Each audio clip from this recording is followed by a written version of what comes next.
আমরা বাংলাদেশ জাতীয়তাবাদী ছাত্রদল সবসময় একটি গণতন্ত্রপন্থী ছাত্র সংগঠন। আমরা সবসময় যৌক্তিকভাবে গণতান্ত্রিকভাবেই এগুলোর প্রতিবাদ করি, প্রতিরোধ করার চেষ্টা করি। তাদের যে কার্যকলাপ, এটা তো তাদের দীর্ঘদিনের চর্চা। এই সংগঠনটি মানে যাকে আমরা গুপ্ত সংগঠন বলি, এখন পর্যন্ত কিন্তু তারা গুপ্ত। গুটি কয়েক নেতাকর্মী প্রকাশ্যে এসেছে, তাদের কমিটিতে আমরা আপনাদের মিডিয়ার মাধ্যমেই দেখতে পেয়েছি।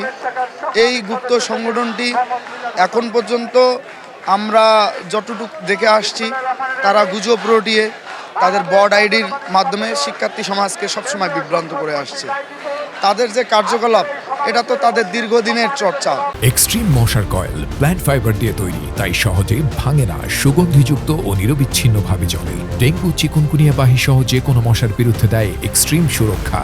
তারা বিগত 17 বছর যখন আমরা রাজপথে অগ্নিমশাল জ্বালিয়ে রেখেছি, বুকের তাজা রক্ত রাজপথে ঢেলে দিয়েছি, আমরা জেল জুলুম হুলিয়া মাথায় রেখে আমরা আমাদের পথ চলেছি, আমরা গুম খুন হয়েছি, হামলা মামলার শিকার হয়েছি, তখন তারা কিন্তু ছাত্রলীগের ছায়াতলে গুপ্তভাবে ছিল।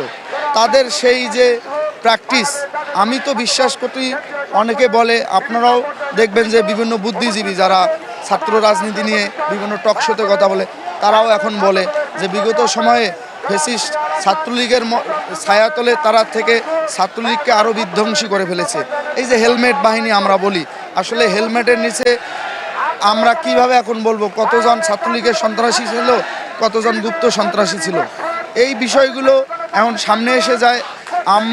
আপনি যেটা বললেন আর কি, আসলে মানে তাদের যে বিগত দিনের প্র্যাকটিস ছাত্রলীগের ছায়াতলে থেকে, সেই প্র্যাকটিসগুলো তারা অব্যাহত রেখেছে। আমরা বাংলাদেশ জাতীয়তাবাদী ছাত্রদল সবসময় একটি গণতন্ত্রপন্থী ছাত্র সংগঠন। আমরা সবসময় যৌক্তিকভাবে গণতান্ত্রিকভাবেই এগুলোর প্রতিবাদ করি, প্রতিরোধ করার চেষ্টা করি। আসলে আমরা যে দাবিগুলো নিয়ে এখানে অবস্থান করছি, এটা তো যৌক্তিক দাবি, এটা দেশের স্বাধীনতা এবং সার্বভৌমত্বের পক্ষের দাবি।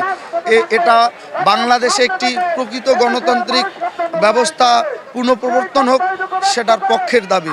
এই দাবি অবশ্যই নির্বাচন কমিশন মেনে নেবে।